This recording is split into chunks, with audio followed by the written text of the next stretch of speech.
Tapping కేసులో neat విచారణ మరింత వేగవంతమైంది. ఇప్పటికే పలువురిని అరెస్ట్ చేసిన సిట్ వారి నుంచి కీలక సమాచారాన్ని రాబట్టింది. అయితే ఈ కేసులో ప్రధాన నిందితుడిగా భావించిన మాజీ special intelligence bureau chief T Prabhakar రావుని కూడా ఇటీవలే అదుపులోకి తీసుకున్నారు. దీంతో ఈ కేసులోని మూలాలను వెలికి తీసే పనిలో ఉన్నారు అధికారులు. గత బీఆర్ఎస్ ప్రభుత్వ హయాంలో పలువురు ప్రముఖులు, రాజకీయ నాయకులు ఫోన్లు ట్యాపింగ్ కు గురైనట్లు పెద్ద ఎత్తున విమర్శలు వచ్చాయి. అయితే 2023 ఎన్నికల్లో కాంగ్రెస్ పార్టీ అధికారంలోకి వచ్చిన తర్వాత ఫోన్ ట్యాపింగ్ వ్యవహారాన్ని సీరియస్ గా తీసుకుంది. మొత్తం ఎపిసోడ్ పై సిట్ విచారణకు ఆదేశించింది. అప్పటి నుంచి ఈ కేసులో విచారణ కొనసాగుతుంది. ఎస్ఐబి డిఎస్పీ ప్రణీత్ రావు అనే అధికారితో అరెస్టుల పర్వం మొదలైంది. ఆ తర్వాత ఇద్దరు అదనపు ఎస్పీలను కూడా సిట్ అరెస్ట్ చేసింది. ఆ తర్వాత మరికొంతమంది అధికారులు కూడా అరెస్ట్ అయ్యారు. ఫోన్ ట్యాపింగ్ కేసుకు సంబంధించి కొన్ని పరికరాలను కూడా కొనుగోలు చేసినట్లు సిట్ గుర్తించింది. ఇజ్రాయెల్ నుంచి వీటిని కొనుగోలు చేసినట్లు అభియోగాలు నమోదయ్యాయి. అయితే ఈ పరికరాలు దిగుమతికి కేంద్రం నుంచి ఎలాంటి అనుమతి కూడా తీసుకోలేదని దర్యాప్తు అధికారుల బృందం స్పష్టం చేసింది.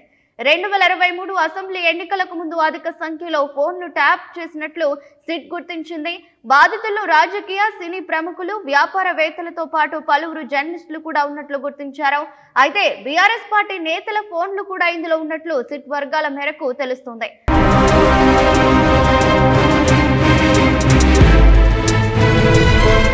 600కు పైగా బాధితులతో కూడిన ఓ జాబితాను కూడా సిట్ సిద్ధం చేసినట్లు తెలిసింది. వారి వాంగ్మూలాలను కూడా నమోదు చేస్తుంది. త్వరలోనే మరికొంతమంది రాజకీయ నాయకుల నుంచి వాంగ్మూలాలను సేకరించే అవకాశం ఉంది. ఇందులో కాంగ్రెస్, బీజేపీ పార్టీలకు చెందిన నేతలు ఉన్నారు. తాజాగా టీపీసీసీ అధ్యక్షుడు మహేష్ కుమార్ గౌడ్ జూబ్లీహిల్స్ ఏసీపీ కార్యాలయంలోని సిట్ కు వాంగ్మూలం ఇచ్చారు.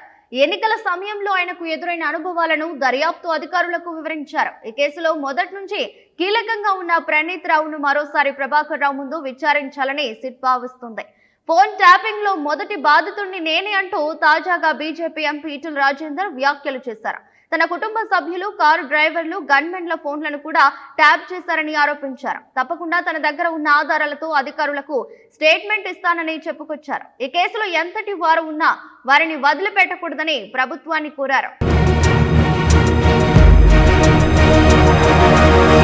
ఫోన్ ట్యాపింగ్ వ్యవహారంలో ఏపీ కాంగ్రెస్ అధ్యక్షురాలు వైఎస్ షర్మిల ఫోన్లు కూడా ట్యాప్ అయ్యాయని వార్తలు తాజాగా తెరపైకి వచ్చాయి. దీనిపై స్వయంగా వైఎస్ షర్మిల మాట్లాడుతూ తనతో పాటు తన భర్త ఫోన్లను కూడా ట్యాప్ చేశారని ఆరోపించింది.